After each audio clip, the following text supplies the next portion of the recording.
Welcome everyone. हम लोग इस वीडियो में थोड़ा सा फर्स्ट बैटल ऑफ पानीपत के बारे में बात करने वाले हैं। जो इसमें आपकी बैटल फॉर्मेशन थी वो कैसे थी वो मैं आपको समझाऊंगा और थोड़ा सा आपको बैकग्राउंड भी बताऊंगा कि पानीपत का युद्ध क्यों हुआ था। ठीक है, फर्स्ट बैटल ऑफ पानीपत क्यों हुई थी। थोड़ा सा हम लोग बाबर का जो इंट्रोडक्शन है वो जान लेते हैं, क्योंकि बाबर ने ही इन्वेजन किया था भारत पे, तो बाबर के बारे में थोड़ा सा जानना जरूरी है। और वाइवा में एक क्वेश्चन जो वो पूछ सकते हैं कि बाबर ने भारत पर हमला क्यों किया, तो उस क्यों का आंसर आपको मिल जाएगा जब आप इस बैकग्राउंड को समझेंगे। ठीक है, तो बाबर का जो जन्म हुआ है वो 14 फरवरी 1483 को हुआ है। ठीक है, और जन्म कहाँ पर हुआ है? जन्म हुआ है उज्बेकिस्तान में। कहाँ पर हुआ है? उज्बेकिस्तान की फरगना वैली में। ठीक है, उज्बेकिस्तान में एक फरगना वैली है, वहां पर इसका जन्म हुआ है। और उसी फरगना वैली के जो रूलर हैं उसके पिता हैं उमर शेख मिर्जा। ठीक है, क्या है? उमर शेख मिर्जा फरगना वैली के रूलर हैं। ठीक है, यानी कि बाबर के पिता, ये जन्म बाबर का, ठीक, बाबर है। ठीक है, 14 फरवरी 1483 को बाबर का जन्म होता है उज्बेकिस्तान की फरगना वैली में। और फरगना वैली के शासक कौन है? उमर शेख मिर्जा। तो उमर शेख मिर्जा की जब डेथ होती है तब बाबर जो है अराउंड 12 साल का होने वाला है, मतलब 11 साल से थोड़ा ऊपर का है, 12 साल का होने वाला है। तब वो बनता है रूलर कहाँ का? फरगना का। कौन बनता है रूलर? फरगना का बाबर, फरगना का रूलर। ठीक है, कौन बनता है? बाबर। जब उमर शेख मिर्जा की डेथ हो जाती है और उस समय बाबर 11 से 12 साल का है, तब फरगना का रूलर कौन बनता है? बाबर बनता है। अच्छा, बाबर की माता वाता का नाम आप देख लीजिए, कुतलुक निगार बाबर की माता का नाम है, तो वो सब फाइल में लिखा ही है, तो आप देख ही लेंगे। तो मैं थोड़ा सा आपको ये क्यों बता रहा हूँ, तो आपको समझ में आएगा कि इसने पानीपत पे हमला क्यों किया, है ना। फर्स्ट बैटल ऑफ पानीपत क्यों हुई, भारत पर आक्रमण ही क्यों किया बाबर ने, जब आपको समझ में आएगा। देखो थोड़ा सा आप इस मैप को देखो, ये 1525 का ना पॉलिटिकल मैप है। ठीक है, 15 देखो लिखा है ना, 1525 on the eve of Babar's conquest, यानी 1526 में जब बाबर ने इन्वेजन किया उससे पहले का जो पॉलिटिकल मैप है वो है। ठीक है, यहाँ पे देखो, अब ये जो फरगना है ना वो कहाँ पर है? देखो यहाँ पर है फरगना, इस एरिया में। ठीक है, इस एरिया में क्या है? फरगना, जहां का शासक कौन है? बाबर बन चुका है। ठीक है, अपने पिता की मृत्यु के बाद बाबर बन चुका है फरगना का शासक। ठीक है, अब होता क्या है कि फरगना का जो शासक है बाबर, वो चाहता है समरकंद पे कब्जा करना। ठीक है, क्या चाहता है? समरकंद पे कब्जा करना चाहता है, क्योंकि फरगना वैली सिर्फ इतनी ही है। ठीक है, वो चाहता है पूरे समरकंद पे क्या बोलते हैं, ऑक्यूपाई करना। बट समरकंद का जो राजा है वो है शायबानी खान। कौन है? कौन है? शैबानी खान। शैबानी खान कौन है? ये एक उज्बेक लीडर है। ठीक है, ये क्या है? एक उज्बेक लीडर है। कौन? शैबानी खान।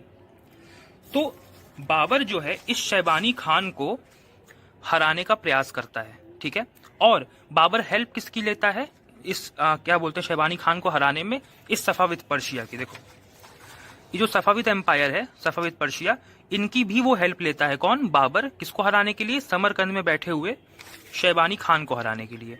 बट होता क्या है कि शैबानी खान को बाबर हरा नहीं पाता। ठीक है, बाबर जो है शैबानी खान से युद्ध हार जाता है। और हारता कब है? वो हार जाता है 1501 के सरे पॉल के युद्ध में। सर ए पॉल। ठीक है, सरे पॉल के युद्ध में वो शैबानी खान से हार जाता है। कौन हार जाता है? बाबर हार जाता है। तो ये सरे पुल होगा। ठीक है, ये ए नहीं होगा, सर ए पुल, ये स्पेलिंग होगी, सर ए पुल। तो सरे पुल के युद्ध में 1501 में जो है बाबर शैबानी खान से हार जाता है और बाबर को फरगना से भागना पड़ता है। ठीक है, बाबर क्या करना पड़ता है? फरगना से भागना पड़ता है। ठीक, फरगना से भाग करके फिर से वो सेना इकट्ठी करता है और 1504 में, ठीक है, 1504 में वो काबुल पर अधिकार कर लेता है। फाइल में गलती से ये लिखा हुआ है कि 1501 में 1504 में सरेपुल का युद्ध होता है। नहीं, सरेपुल का युद्ध 1501 में हुआ है और 1501 में शैबानी खान से हारने के बाद बाबर फरगना से भाग गया है और फिर 3 साल तक अपनी सेना इकट्ठा करने के बाद 1504 में उसने काबुल पे अधिकार किया है। ठीक है, तो 1504 में काबुल पर कौन आ गया? बाबर आ गया। तो बाबर ने क्या किया? 1504 में काबुल का युद्ध जीत लिया। ठीक है, तो शैबानी खान से वो हारता है, फरगना से भाग करके वो काबुल आता है और 1504 में काबुल का शासक बनता है। ठीक है, अब देखो, अब मुझे एक बात बताओ, अगर बाबर को अपना एक्सपेंशन करना है तो वो कहां पर कर सकता है? ऊपर के साइड को उसने बहुत कोशिश कर ली। ठीक है, शैबानी खान को हरा नहीं पाया, सफाविद की भी हेल्प ले ली, तो ऊपर की तरफ वो एक्सपैंड नहीं कर पा रहा है। अब वो हमला कहाँ करेगा? क्या इस तरफ हमला कर देगा सफाविद को? भाई सफाविद नहीं तो इसकी हेल्प करी है, तो सफाविद एम्पायर पे तो ये हमला कर नहीं देगा। ऊपर हमला कर नहीं सकता क्योंकि हार जा रहा है, और इधर उसके मित्र हैं, तो बचता कौन है? नेचुरल आपको बचता है भारत, कि भारत पर हमला किया जाए। ठीक है, तो बाबर को किसने भारत में इनवाइट किया वो तो अलग कहानी है। पहली बात, कोई किसी को इनवाइट कर दे और वो युद्ध करने आ जाए, इतना आसान नहीं होता है। बाबर के अपने भी पॉलिटिकल गेन्स थे, उसको दिखा कि मेरा फायदा है भारत पे हमला करने में, इसलिए उसने भारत पर हमला किया। तो आपकी फाइल में लिखा भी हुआ है कि सेंट्रल एशिया में एक्सपैंड ना कर पाने की वजह से फिर बाबर का ध्यान भारत की तरफ आता है। तो ये सेंट्रल एशिया है जहां पर वो एक्सपैंड नहीं कर पा रहा क्योंकि वो युद्ध हार गया है शैबानी खान से। तो अब वो चाहता है भारत पर हमला करना, और भारत की जो पॉलिटिकल सिचुएशन है वो बाबर के हमले के लिए एकदम उपयुक्त है। तो भारत में क्या सिचुएशन है? भारत में इस समय मेजरली जो रूल कर रहा है नॉर्थ इंडिया में वो है दिल्ली सल्तनत। हालांकि बहुत बड़ा एम्पायर भी दिल्ली सल्तनत का नहीं है, ठीक है, हालांकि हम लोग इसी को पढ़ते रहते हैं, हालांकि बहुत बड़ा एम्पायर ये नहीं है। तो ये जो दिल्ली सल्तनत है इसमें रूल कौन कर रहा है? इब्राहिम लोदी। कौन रूल कर रहा है? इब्राहिम लोदी। ठीक है, अब इसके बाप दादा का नाम आप लोग देख लीजिएगा। इसके बाप का नाम था सिकंदर लोदी और दादा का नाम था बहलोल लोदी, है ना, बहलोल लोदी नाम था। तो वो सब आप देख लीजिएगा। तो इब्राहिम लोदी यहाँ का शासक है। इब्राहिम लोदी 1517 में शासक बना था। ठीक है, 1517 में शासक बना था। और इब्राहिम लोदी का जो नेचर था वो था थोड़ा सा डिक्टेटरशिप वाला। ठीक है, तो उसने अपने बहुत सारे जो क्या बोलते हैं जमींदार वगैरह थे, जो अमीर थे, जमींदार क्या करता है? जमींदार टैक्स कलेक्ट करता है ना। तो जमींदार वगैरह अमीरों, जो अमीर जो नोबल्स होते हैं, उनको इसने नाराज कर रखा था। तो बहुत सारे लोग इब्राहिम लोदी से नाराज थे, उसके डिक्टेटोरियल टेंडेंसी से नाराज थे, और उन्हीं में से एक बंदा था पंजाब का गवर्नर। कौन? दौलत खान लोदी। ठीक है, कौन था? दौलत खान लोदी। तो ये पंजाब जो है आपका, इसका गवर्नर है दौलत खान लोदी। ये पंजाब अभी आपको बाबर के हिस्से में दिख रहा है, वो इसलिए क्योंकि 1525 का मैप है।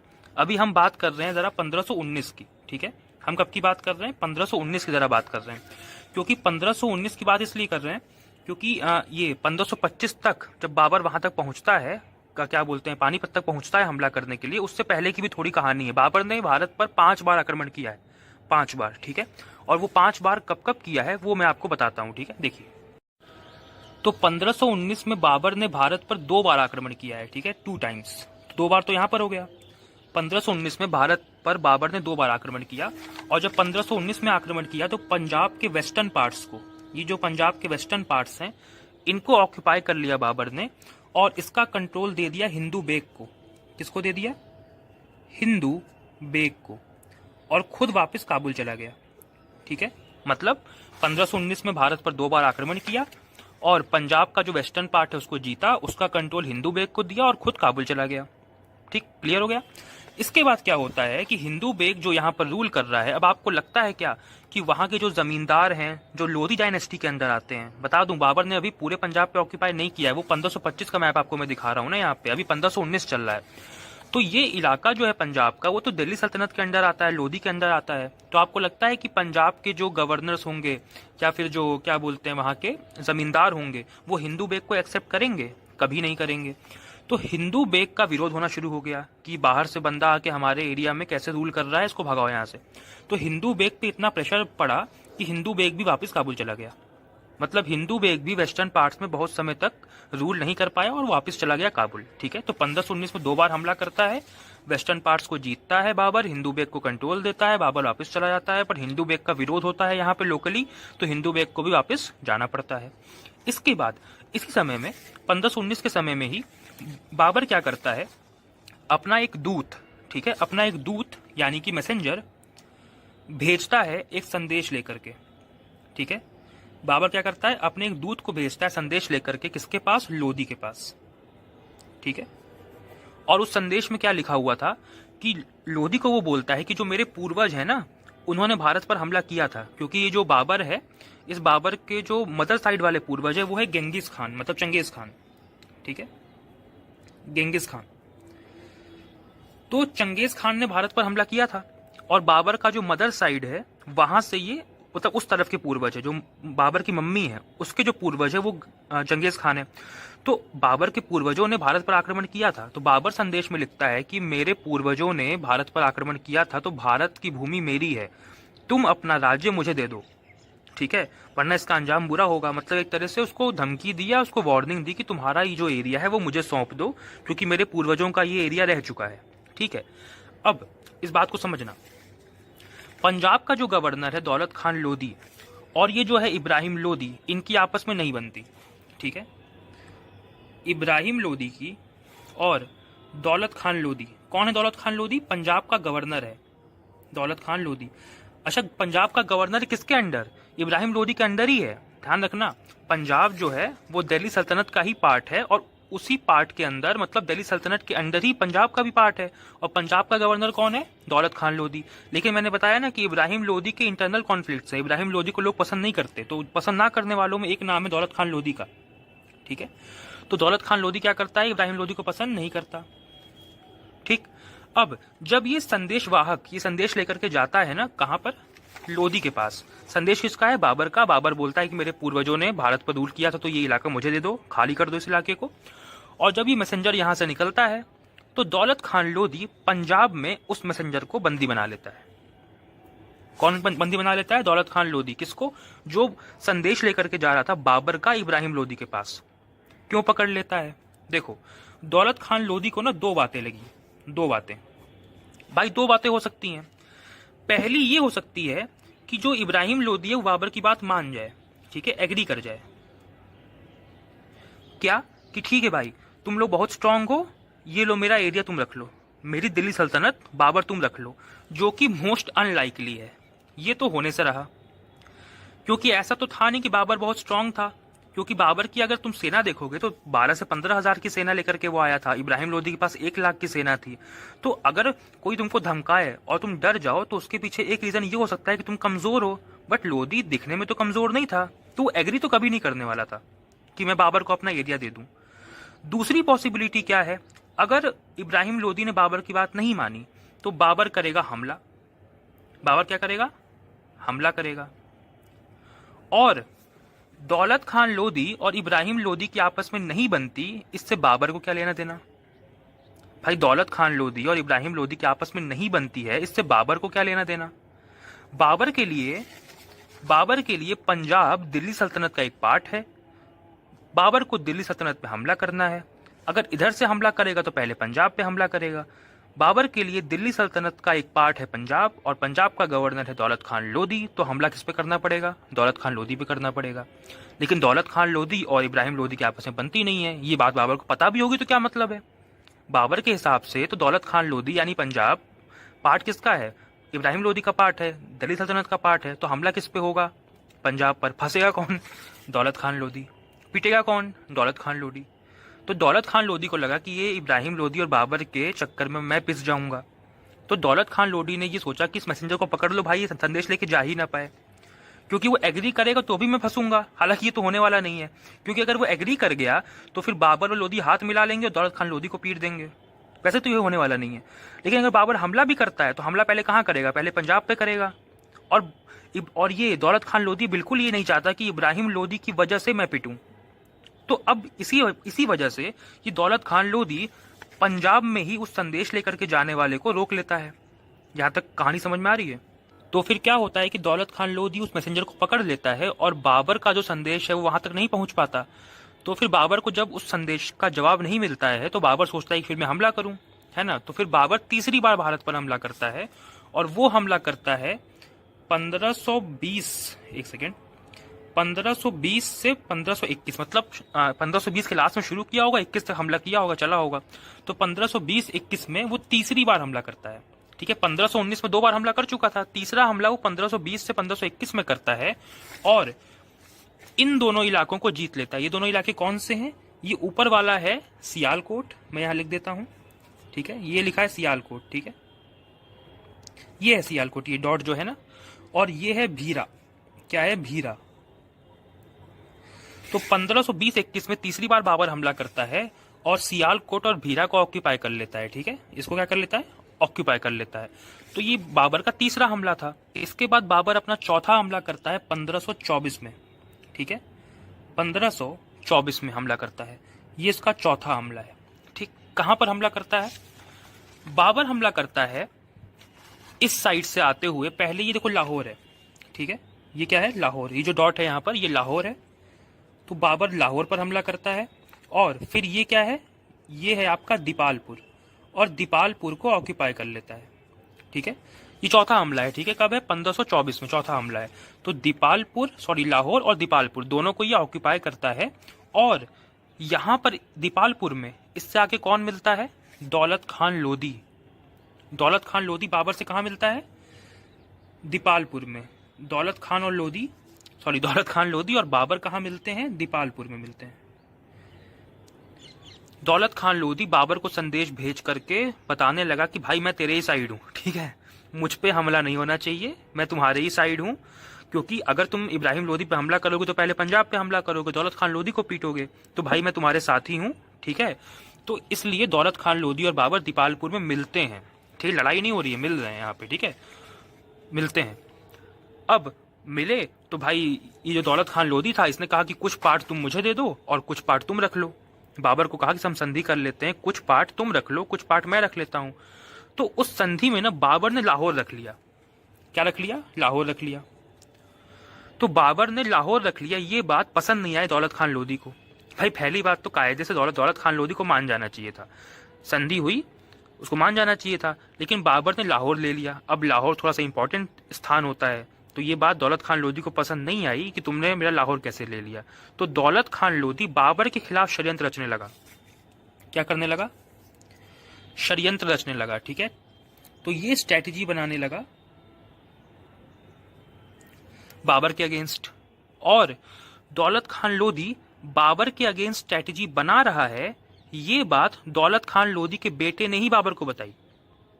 अब उसके दौलत खान लोधी के बेटे का नाम जानने की जरूरत नहीं है, बस समझो बेटा था उसका। ठीक है, दौलत खान लोधी बाबर के खिलाफ षड्यंत्र रच रहा है, ये बात दौलत खान लोधी के बेटे ने ही बाबर को बताई। तो बाबर ने दौलत खान लोधी को कैद कर लिया। तो बाबर ने क्या किया? दौलत खान लोधी को कैद कर लिया, और कैद करके फिर काबुल चला गया। ठीक है, कैद करके फिर वो काबुल चला गया। लेकिन अब इसके बाद जब वो दौलत खान लोधी कैद हो गया, तो वो कैद से कैसे छूटा इसकी कोई जानकारी मिलती नहीं है कि वो कैसे छूटा। मोस्ट प्रोबेबली क्योंकि लोकल एरिया है तो लोकल लोगों ने सपोर्ट किया होगा, इसलिए दौलत खान लोधी छूट गया वहां से। तो दौलत खान लोधी कैद तो किया, कैद करके बाबर काबुल चला गया, बट दौलत खान लोधी किसी तरह से उसकी कैद से छूट गया और फिर से स्ट्रैटेजी बनाने लगा कि अगर बाबर हमला करता है तो हम उसके खिलाफ हमला कैसे करेंगे। ठीक है, तो ये हुआ। चौथे हमले में क्या हुआ? चौथे हमले में बाबर काबुल से आता है, लाहौर पर हमला करता है, दीपालपुर ऑक्यूपाई करता है। दीपालपुर में ये दौलत खान लोधी से मिलता है। दौलत खान लोधी और बाबर की वहां पे संधि होती है। बाबर कहता है कि मैं लाहौर रखूंगा, ये बात दौलत खान लोधी को पसंद नहीं आती, इसलिए दौलत खान लोधी बाबर के खिलाफ षड्यंत्र रचता है। और दौलत खान लोधी बाबर के खिलाफ षड्यंत्र रच रहा है, दौलत खान लोधी का बेटा बताता है बाबर को। तो बाबर दौलत खान लोधी को कैद कर लेता है। कैद करके बाबर वापस काबुल चला जाता है। बट किसी तरह से, मुझे पता नहीं है क्योंकि किताब में भी नहीं लिखा, कहीं नहीं लिखा इस बारे में, दौलत खान लोधी किसी तरह से बाबर की कैद से छूट जाता है। मोस्ट प्रोबेबली लोकल लोगों ने सपोर्ट किया होगा। तो यहाँ पर दौलत खान लोधी छूट जाता है और अब बाबर वापस जा चुका है अपने काबुल में, और दौलत खान लोधी यहाँ आज़ाद हो चुका है और बाबर से युद्ध की तैयारियां कर रहा है। ठीक है, तो ये 4 हमले हुए। फाइनली जो 5वां हमला होता है, वो हमला होता है 17 नवंबर 1525। ठीक है, 17 नवंबर 1525। 17 नवंबर 1525 को बाबर हमला करता है और पंजाब को ऑक्यूपाई कर लेता है। ठीक है, ये 5वां हमला है। 17 नवंबर 1525 को हमला करता है और पंजाब को ऑक्यूपाई कर लेता है। पंजाब को ऑक्यूपाई कर लेता है और दौलत खान लोधी को फिर से बंदी बना लेता है। ठीक है, फिर से दूसरी बार दौलत खान लोधी को वो बंदी बना लेता है। तो अब आप ये जो मैप देख रहे हो 1525 का, ये अब आपको समझ में आ रहा होगा। तो यहाँ पर बाबर ने पंजाब पर ऑक्यूपाई कर लिया है, क्योंकि ये 1525 का मैप है और हम 1525 तक आ चुके हैं। 17 नवंबर 1525 को 5वीं बार आक्रमण करता है और पंजाब को ऑक्यूपाई करके दौलत खान लोधी को बंदी बना लेता है। अब पंजाब पर ऑक्यूपाई कर लिया है बाबर ने, ये खबर लोधी को तो मिलनी ही थी, भाई लोधी का एरिया ऑक्यूपाई कर लिया है बाबर ने। तो अब लोधी क्या करेगा? लोधी बाबर से आक्रमण करेगा, हमला करेगा। तो लोधी दिल्ली से सेना लेके चलता है, उसकी बहुत बड़ी सेना है, 1 लाख की सेना है, उसकी सेना में 1000 हाथी भी हैं। तो वो हाथी और ये अपने सेना लेकर के 1 लाख सेना लेकर के दिल्ली से निकलता है पानीपत की तरफ, क्योंकि पानीपत खाली मैदान है, वहां पर सारे युद्ध वहीं पर हुए हैं, पानीपत में ही हुए हैं। और बाबर भी यहाँ से चलता है पानीपत की तरफ। ठीक है, तो अब दोनों सेनाएं युद्ध भूमि तक पहुंच रही हैं। और यहाँ पर है आपका पानीपत, जहां पर युद्ध होने वाला है। तो ये क्या है आपका पानीपत, ठीक है। बाबर जो है वो 10 अप्रैल 1526 को पानीपत पहुंचता है। कब पहुंचता है? 10 अप्रैल 1526 को वो पानीपत पहुंचता है। ऑब्वियसली भाई ये कोई छोटा डिस्टेंस नहीं, बहुत बड़ा डिस्टेंस है, समय लगता था उस टाइम पे पहुंचने में। तो 10 अप्रैल 1526 को बाबर जो है पानीपत में अपना कैंप डालता है और इब्राहिम लोधी भी पानीपत के नियर, इब्राहिम लोधी भी पानीपत के पास अपना कैंप लगाता है, ठीक है। बाबर वेट करता है कि इब्राहिम लोधी हमें पहले वो हमला करे, इब्राहिम लोधी पहले हमला करे, लेकिन 19 अप्रैल तक भी कोई हमला इब्राहिम लोधी नहीं करता है। तो बाबर को लगता है कि, और बाबर की सेना को भी लगता है कि यार 9 दिन हो गए हम लोग बैठ के कुछ कर तो रहे नहीं है, तो ये युद्ध क्यों नहीं कर रहा है इब्राहिम लोधी। तो फिर बाबर क्या करता है, बाबर अपनी एक 4 से 5 हजार की टुकड़ी, ठीक है, 4 से 5 हजार की एक टुकड़ी जो है उकसाने के लिए भेजता है, ठीक है। उकसाने के लिए भेजता है, किसको उकसाने के लिए? इब्राहिम लोधी को उकसाने के लिए भेजता है। 19 अप्रैल को रात में 4 से 5 हजार की टुकड़ी को भेजता है इब्राहिम लोधी को उकसाने के लिए। लेकिन ये जो 4 से 5 हजार की टुकड़ी होती है ना, वो रास्ता भटक जाती है, ठीक है। वो रास्ता भटक जाती है रात में, और सुबह यानी 20 अप्रैल को वो अपने आप को लोधी के सामने पाती है, ठीक है। 20 अप्रैल 1526 को ये जो 4 से 5 हजार की टुकड़ी थी वो रास्ता भटक जाती है रात में 19 अप्रैल को, और 20 अप्रैल की सुबह वो अपने आप को लोधी के सामने पाती है और वो वहां से भाग जाती है ना, पीछे की तरफ। तो यहाँ पर इन लोगों ने काम अपना कर दिया, भले रास्ता भटक गए थे, पर जब वो सुबह उठे तो लोधी की सेना के सामने थे, तो और वो वापस भागने लगे, तो लोधी की सेना को उकसाने का काम इन लोगों ने कर दिया। और फाइनली फिर 21 अप्रैल 1526 को ये युद्ध होता है। कब होता है? 21 अप्रैल 1526 को होती है फर्स्ट बैटल ऑफ पानीपत, ठीक है। 21 अप्रैल 1526 को होती है। पानीपत की बैटल होने के रीजंस क्या हैं? इब्राहिम लोधी की जो पॉलिटिकल सिचुएशंस थी उसके इलाके में वो बहुत वीक थी, इंटरनल कॉन्फ्लिक्ट्स थे इब्राहिम लोधी की सत्ता में। तो बाबर को यहाँ पे दिखा कि पोटेंशियल है कि मैं हमला करके इसको ऑक्यूपाई कर सकता हूँ। बाबर के मन में एक बात ये भी चल रही थी कि मेरे पूर्वजों ने भी भारत पर हमला किया था, तो मैं भी कर सकता हूँ। तो वहां से भी ये भावना आ रही है। बाकी जो बाबर की अपनी समस्या थी कि बाबर जो है सेंट्रल एशिया में एक्सपैंड नहीं कर पा रहा था, तो उसके पास ऑप्शन बस इंडिया का ही बचा। तो ये बहुत सारे फैक्टर्स हैं कि बैटल ऑफ पानीपत क्यों इनिशिएट हुई। अब हम लोग बैटल ऑफ पानीपत को समझते हैं और उसके फॉर्मेशन को समझते हैं। तो फाइनली 21 अप्रैल 1526 को बाबर के गुप्तचर उसको बताते हैं कि इब्राहिम लोधी हमला करने के लिए युद्ध भूमि में आ रहा है, ठीक है। अब मैं आपको समझाता हूँ कि बैटल फॉर्मेशन क्या थी, यानी जो फोर्सेस डिप्लॉय की थी बाबर और इब्राहिम लोधी ने, वो कैसे करी थी, ठीक है। देखिए, तो ये आपके पानीपत के फर्स्ट फेज है, ठीक है। पानीपत में 2 फेज हैं, तो ये पानीपत का फर्स्ट फेज मैं आपको बताने जा रहा हूँ, ठीक है। First phase of first battle of Panipat 1526, ठीक है। देखो, बाबर ने क्या किया, बाबर ने डिफेंसिव अप्रोच का और एग्रेसिव अप्रोच का, दोनों का साथ में बहुत अच्छा इस्तेमाल किया। डिफेंसिव अप्रोच उसकी ये थी कि एक साइड पे उसने खाई खुदवा दी, ठीक है। इस साइड पे उसने खाई खुदवा दी और उस खाई में बहुत गहरी, मतलब काफी गहरी खाई खुदवाई, लगभग 7 किलोमीटर थी, ठीक है। लगभग 7 किलोमीटर लंबी खाई यहाँ पे उसने खुदवाई थी, और इसके अंदर उसने लकड़ी वगैरह डाल दी थी कि कोई भी इसमें आएगा तो सीधा वो जाएगा नीचे, ठीक है। और इस तरफ था पानीपत विलेज। अब पानीपत विलेज है, गांव में तो सेना घुसाना बहुत मुश्किल काम है, तो इब्राहिम लोधी की सेना में तो वैसे भी हाथी थे, तो गांव से वो घुस के हमला कर दे बाबर पे, ये भी पॉसिबल नहीं था। तो दोनों साइड से, एक तरफ खाई खोद के और एक तरफ पानीपत गांव था, तो दोनों साइड से बाबर की सेना पर हमला करना मुश्किल था। तो डिफेंसिव अप्रोच थी ये बाबर की। और अगर आप देखें तो बाबर ने अपनी सेना को 8 भागों में विभाजित किया था, ठीक है। 8 भाग कौन कौन से हैं? एक है एडवांस फोर्स, एक है रिजर्व फोर्स, एक है right centre, right wing, right तुलगमा party, left centre, left wing, left तुलगमा पार्टी, ठीक है। पहली बात, ये जो राइट और लेफ्ट का कॉन्सेप्ट है, आप ये समझ लीजिए कि ये जो भी राइट और लेफ्ट की हम बात करते हैं ना, वो सेना किस तरफ खड़ी है उसके हिसाब से करते हैं, ठीक है। अगर बाबर इस तरफ देख रहा है, इस तरफ देख रहा है, तो बाबर के लिए राइट क्या होगा? बाबर के लिए राइट ये होगा। इमेजिन करिए, बाबर इस तरफ देख रहा है, इस तरफ। अगर वो इस तरफ देख रहा है, इस तरफ देख रहा है, तो उसके लिए राइट क्या होगा? उसके लिए राइट ये होगा और लेफ्ट ये होगा, ठीक है। लोधी ऐसे देख रहा है, सामने देख रहा है, तो लोधी के लिए लेफ्ट क्या होगा? लोधी के लिए यही लेफ्ट होगा, और लोधी के लिए राइट ये होगा, ठीक है। तो लेफ्ट राइट का कॉन्सेप्ट क्लियर होना चाहिए कि जिस तरफ देख रहा है उसके अप्रोच से हम लेफ्ट और राइट बोलते हैं, ठीक है। तो ये बाबर की फॉर्मेशन 8 भागों में थी। कौन सी? Reserve, advance, right centre, right wing, right तुलगमा party, left centre, left wing, left तुलगमा पार्टी। अब इन जो डिप्लॉयमेंट्स है बाबर की, इनमें कौन कौन कमांड कर रहा था, कौन कौन थे इसमें, वो मैं आपको लिस्ट दिखाता हूँ। तो देख लीजिए, ये डिप्लॉयमेंट्स है बाबर की। एडवांस फोर्स में उसने रखा था खुसराव गोकुलदास और मोहम्मद अली जंगजंग को। रिजर्व फोर्स में उसने रखा था अब्दुल अजीज को। राइट सेंटर में उसने रखा था मोहम्मद गोकुलताश, शाह मंसूर, यूनिस अली और अब्दुल्ला किताबदार को। लेफ्ट सेंटर में उसने रखा था अहमद परवानची, तर्दी बेग, कुछ बेग, मुहिब अली खलीफा।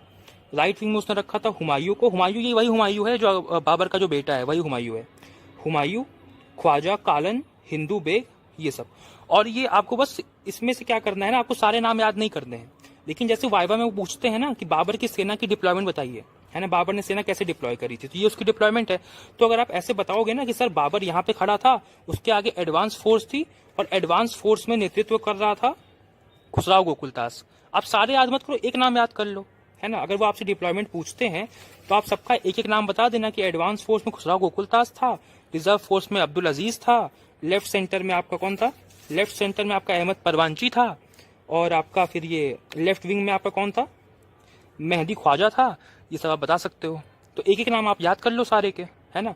और इसमें मैंने सारी स्पेलिंग्स खुद चेक करी हैं, सारी स्पेलिंग्स बिल्कुल ठीक है। इसमें सबसे ज़्यादा गलती होती है स्पेलिंग्स में, क्योंकि एक मुझे ये PDF मिला एक किताब का, उसका नाम है memoirs of Babur, memoirs of Babar.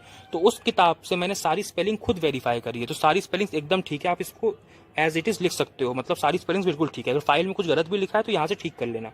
और ये खुसराव गोकुलताश है, गोकुलदास नाम का कोई व्यक्ति बाबर की सेना में नहीं था। अगर किसी ने आपको गोकुलदास बताया है तो गलत बता रहा है, बाबर की सेना में कोई हिंदू नहीं था। और गोकुलताश है इसका नाम, गोकुलदास नहीं है, तो गोकुलदास मत लिखना, गोकुलताश है इसका नाम, खुसराव गोकुलताश, ही मुसलमान है, ठीक है। चलिए, तो ये सब आप याद कर सकते हो कौन कौन कहाँ डिप्लॉयड था। अब फर्स्ट फेज में क्या होता है इसको मैं आपको समझाता हूं। देखो, यहां पर बाबर खड़ा है, ठीक है, तो मैं बाबर के लिए इसका इस्तेमाल करता हूं। तो ये है राजा यानी बाबर, जो हमारा किंग है, ठीक है। इसके बाद बाबर के पीछे खड़ा है रिजर्व फोर्स में अब्दुल अजीज, बाबर के पीछे एक रिजर्व फोर्स है, एडवांस फोर्स है बाबर के आगे। अब नाम आप याद कर लेना कौन था इसमें, एक एक नाम आप एक एक नाम याद कर लेना बस, ठीक। एडवांस फोर्स में, फिर राइट सेंटर में एक बंदा था, फिर आपका ये राइट विंग में एक बंदा था, फिर आपका RTP में, मतलब एक नहीं था, थे बहुत सारे, आपको लगाने एक होते हैं ना, एक लगाते हो उसके आसपास घोड़े लगाते हो आप। देखो कुछ इस तरह से आपको लगाना होता है। अब वहां पे आपको पता है सैनिक होते हैं, और वो सैनिक आप ऐसे ही लगाते हो और उनके अराउंड घोड़े लगाते हो, घोड़े, ये आपका घोड़ा है, ठीक है। तो इसके अराउंड 4 घोड़े लगाते हो, फिर इसके अराउंड 4 घोड़े लगाते हो, इसके अराउंड भी, पीछे भी, यहाँ पर भी, यहाँ पर भी, यहाँ पर भी और यहाँ पर भी। बाबर के पास भी लगा सकते हो भाई, बाबर के पास घुड़सवार सैनिक थे। तो बाबर की सेना में 12 से लेकर 15,000 तक घुड़सवार सैनिक थे, और अब यहाँ पे आप घोड़े लगा सकते हो अपनी फॉर्मेशन में, ठीक है।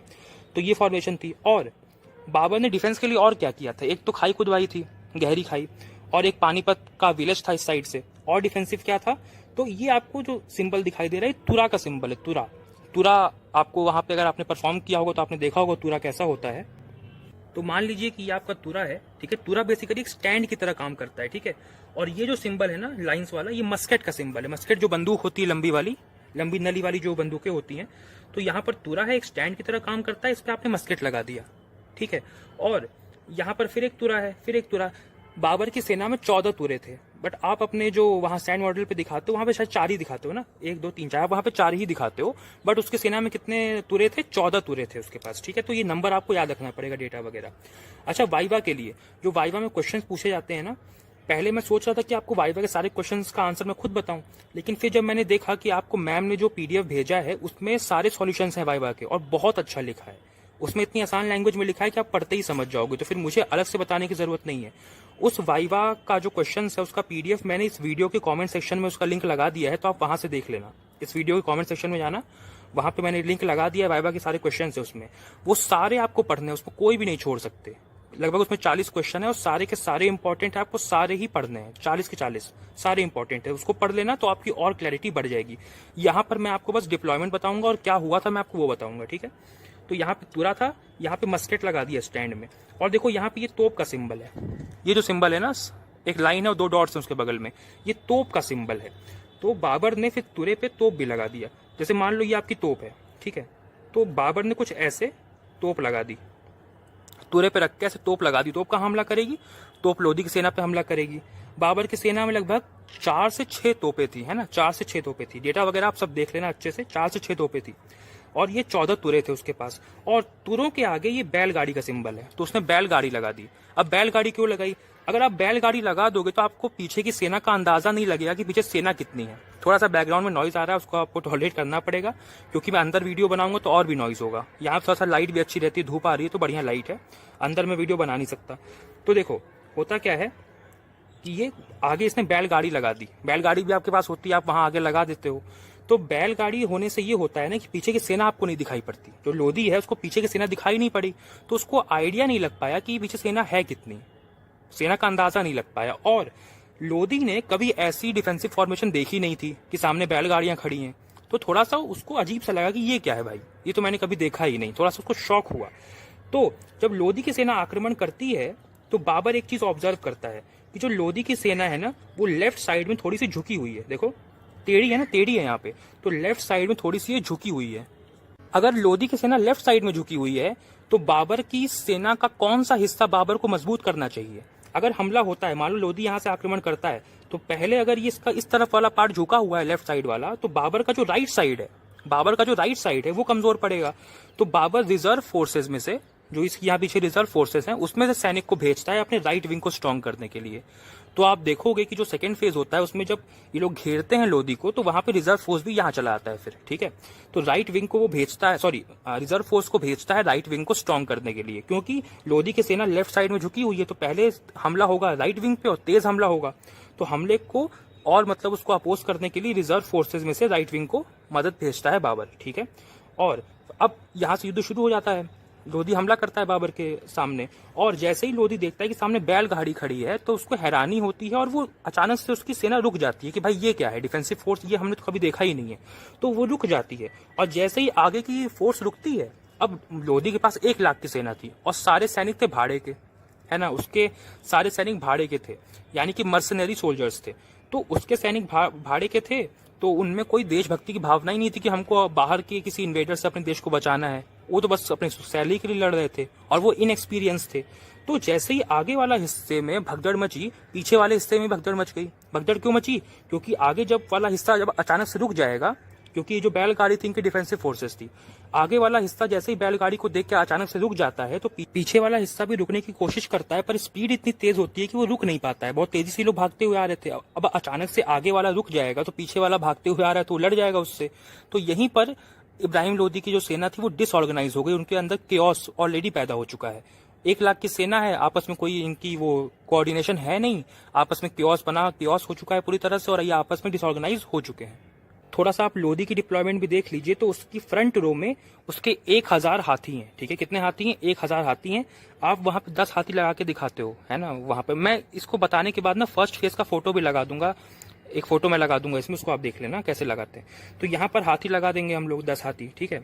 तो अब 10 हाथी तो है नहीं, जितने हैं उतने हम लगा देते हैं। देखो, तो फ्रंट रो में लोदी के हाथी थे, ठीक है, इस तरह से हाथी लगे हुए थे, और जो लोदी की जो सेना है वो इस साइड पे झुकी हुई थी, ठीक है, ये था। और फिर लोदी की सेना में वही जो ट्रेडिशनल तरीका होता है कि 4 तरह की फोर्सेज होती हैं, एक एडवांस फोर्स, एक सेंटर फोर्स, एक राइट विंग और लेफ्ट विंग। ये सेंटर फोर्स है, ठीक है। Advance force, centre force, right wing और लेफ्ट विंग, बस यही 4 थे। बाबर की सेना 8 भागों में विभाजित थी और लोदी की सेना 4 भागों में विभाजित थी, ठीक है। तो मान लेते हैं कि यहाँ पर लेफ्ट विंग में ये खड़ा है, राइट विंग में ये खड़ा है, और एडवांस में ये खड़ा है, और सेंटर में ये खड़ा है, ठीक है। और देखो लोदी की फोर्स में ना, लोदी की फोर्स में देखो ये सिंबल किसका है? ये सिंबल है इन्फेंट्री और कैवेलरी दोनों का। मतलब कि लोदी की सेना में पैदल सैनिक भी थे और घुड़सवार सैनिक भी थे और हाथी भी थे, तीनों थे, ठीक है। ये सिंबल जो है ये इन्फेंट्री और कैवेलरी का है, मतलब यहाँ पे आपके पैदल सैनिक भी हैं और घुड़सवार सैनिक भी हैं, और इसके बाद हाथी भी थे। बाबर की सेना में कैवेलरी सैनिक थे, मतलब सिर्फ कैवेलरी वाले थे, सिर्फ घोड़े वाले थे, ना हाथी थे ना पैदल थे। अब पैदल लड़ रहे होंगे तो अलग बात है कि पैदल भी लड़ रहे होंगे, बट उसकी सेना में 12 से 15 हजार कैवेलरी थी, मतलब घुड़सवार सैनिक थे। बट लोदी की सेना में हाथी भी थे, घुड़सवार सैनिक भी थे और पैदल सैनिक भी थे, ठीक है। तो इस लेफ्ट विंग, एडवांस, सेंटर और राइट विंग में आपकी कैवेलरी भी है और इन्फेंट्री भी है, यानी घुड़सवार सैनिक भी हैं और पैदल सैनिक भी हैं। और मान लेते हैं कि यहाँ पर लोदी खड़ा है अपना बीच में, ठीक है। ये लोदी है, आगे एडवांस फोर्स है, पीछे इसका सेंटर है, ठीक है। इधर इसका राइट विंग है, इधर इसका लेफ्ट विंग है और यहाँ पर इसके हाथी हैं, ठीक है। और बाबर की सेना में जो बैलगाड़ियां थी वो 700 बैलगाड़ियां थी, जिनको 14 पार्ट्स में डिवाइड किया गया था। अब देखो 14 तुरे थे, 1-2 करके 14 तुरे थे और 700 बैलगाड़ियां थी, तो 700 बैलगाड़ियों को भी 14 पार्ट्स में ही डिवाइड किया गया ताकि तुरे के सामने बैलगाड़ी लगा सके, ठीक है, तुरे के सामने बैलगाड़ी लगा सके। तो 14 तुरे हैं तो आपकी जो बैलगाड़ियां उनके 14 पार्ट्स की है। बैलगाड़ियां थी 700, ठीक है, और 14 तुरे थे। और मस्केट 15 से 20 थी, तोप 4 से 6 थी, ये तोप का सिंबल है, ठीक है। तो ऐसे यहाँ पे इसने लगाया और ये लोधी की सेना है। फर्स्ट फेज में ना अभी कुछ और चीजें होती हैं। फर्स्ट फेज और सेकंड फेज को कैसे डिवाइड किया गया है वो मैं आपको समझाता हूँ। देखो, अगर फर्स्ट फेज का आपको बोलता है सैंड मॉडल बनाने के लिए ना, तो ऐसे ही आपको डिप्लॉयमेंट करके छोड़ देना है। कैसे डिप्लॉयमेंट करना है मैं ये फोटो लगा दे रहा हूँ, आप इसको देख लो। अगर आप कॉलेज गए होगे तो आप समझ जाओगे कि कैसे डिप्लॉय करना है। ये एकदम सही डिप्लॉय किया हुआ है। ये फर्स्ट फेज का सैंड मॉडल है, ठीक है। तो सैंड मॉडल जब आपको बनाने को कहते हैं फर्स्ट फेज का, तो ये सैंड मॉडल आप बनाते हो। लेकिन फर्स्ट फेज में कुछ और चीजें बताना रहता है अभी, ठीक है। इसी सैंड मॉडल पे कुछ चीजें बताना रहता है, तो बताने वाली चीज फर्स्ट फेज में ही आ जाएगी, ठीक है। बट फर्स्ट फेज का सैंड मॉडल यही बनेगा, ठीक है। अब फर्स्ट फेज में बताना क्या होता है, देखो। अब बाबर ने क्या किया, बाबर ने तुलगमा स्ट्रेटेजी का इस्तेमाल किया। तुलगमा स्ट्रेटेजी में क्या होता है कि जिस रफ्तार से सेना के पिछले भाग पर हमला होता है, उतनी ही रफ्तार से सामने के भाग पर भी हमला होता है सेम टाइम पे। ये है आपकी तुलगमा स्ट्रेटेजी। और तुलगमा स्ट्रेटेजी को जो इनिशिएट करता है वो है राइट तुलगमा पार्टी और लेफ्ट तुलगमा पार्टी। इसीलिए इनका नाम है राइट तुलगमा पार्टी और लेफ्ट तुलगमा पार्टी, क्योंकि तुलगमा स्ट्रेटेजी को इनिशिएट करते हैं। तो बाबर क्या करता है, अपनी राइट तुलगमा पार्टी को और लेफ्ट तुलगमा पार्टी को लोधी की सेना को पीछे से हमला करने के लिए भेजता है, ठीक है। मतलब पीछे से घेरने के लिए और हमला करने के लिए भेजता है, ठीक है, ये करता है। उसके बाद बाबर क्या करता है, अपने राइट विंग को और अपने लेफ्ट विंग को इन तुरों के बीच जो स्पेस है ना, वहां से हमला करने के लिए बोलता है, सामने से। राइट विंग को और लेफ्ट विंग को, पहले राइट तुलगमा पार्टी और लेफ्ट तुलगमा पार्टी को पीछे से हमला करने के लिए बोला। उसके बाद राइट विंग को और लेफ्ट विंग को तुरे के बीच से होते हुए सामने से आके हमला करने को बोलता है, ठीक है।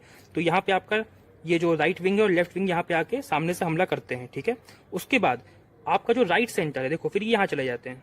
जो आपका ये राइट विंग वाला है वो यहाँ आ जाएगा, लेफ्ट विंग वाला आपका यहाँ आ जाएगा, ठीक है। फिर आपका जो राइट सेंटर है उसको भी यहाँ भेज देता है और लेफ्ट सेंटर को भी यहाँ भेज देता है, ठीक है, हमला करने के लिए।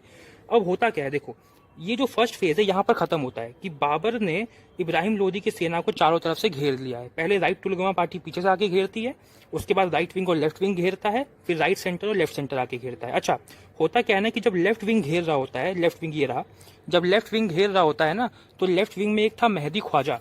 अगर आप देखो यहाँ पर मैंने लिखा है, लेफ्ट विंग में देखो, पढ़ो, मेहदी ख्वाजा। ये जो मेहदी ख्वाजा है ना, ये थोड़ा ज़्यादा उछल रहा था, ठीक है, ज़्यादा उछल रहा था, तो इसको हाथी थोड़ा सा घायल कर देता है। तो हाथी इसको थोड़ा सा घायल कर देता है, तो बाबर क्या करता है, अपना जो फ्रंट है ना, फ्रंट पार्ट, वहां से कुछ सैनिक भेजता है मेहदी ख्वाजा को रेस्क्यू करने के लिए। तो वो मेहदी ख्वाजा को रेस्क्यू कर लेते हैं, ठीक है। ये भी फर्स्ट फेज में होता है। फर्स्ट फेज यहाँ पर खत्म होता है कि बाबर की सेना ने ये इब्राहिम लोदी की सेना को चारों तरफ से घेर लिया है। तो जब घेर लिया है तो यहाँ पर फर्स्ट फेज खत्म होता है। अब मैं आपको बताता हूँ कि सेकंड फेज में क्या हुआ। देखो सेकंड फेज में क्या होता है, अब ये राइट सेंटर, राइट विंग, और देखो राइट विंग के साथ रिजर्व फोर्स भी यहाँ पर आ गया है, ठीक है। तो यहाँ पर आप लिख देना plus reserve, RF, reserve force, ठीक है। आर लिख दो या RF लिख दो, कोई दिक्कत नहीं है, रिजर्व फोर्स, ठीक है।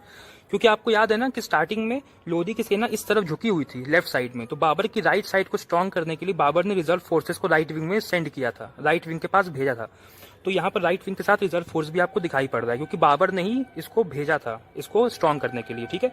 तो right centre, right wing, reserve forces, RTP, LTP, LW और LC, यानी कि लेफ्ट सेंटर, लेफ्ट विंग और लेफ्ट तुलगमा पार्टी, और इधर राइट तुलगमा पार्टी, राइट विंग और रिजर्व फोर्स और राइट सेंटर, ये सब मिलकर के बाबर के जो आपके सैनिक हैं, जो बाबर की डिप्लॉयमेंट्स थी, जो बाबर के 8 हिस्से थे, वो सब मिलकर के लोदी की सेना को घेर लेते हैं। और देखो ये बीच में एक मॉब की तरह, एक भीड़ की तरह बीच में इकट्ठा हो गई लोदी की सेना। सेना इसकी 1 लाख की है, पर पूरी तरह से डिसऑर्गेनाइज है और बीच में भगदड़ मच चुकी है सेना में और बीच में इकट्ठा हो चुकी है, ठीक है। अब क्या करते हैं, ये जितने भी है ना, right centre, right wing, RTP, LTP, LW, LC, ये सब तीरंदाज है। कैवेलरी पर तो है ही, साथ में तीरंदाज हैं, तो बहुत अच्छे तीरंदाज हैं।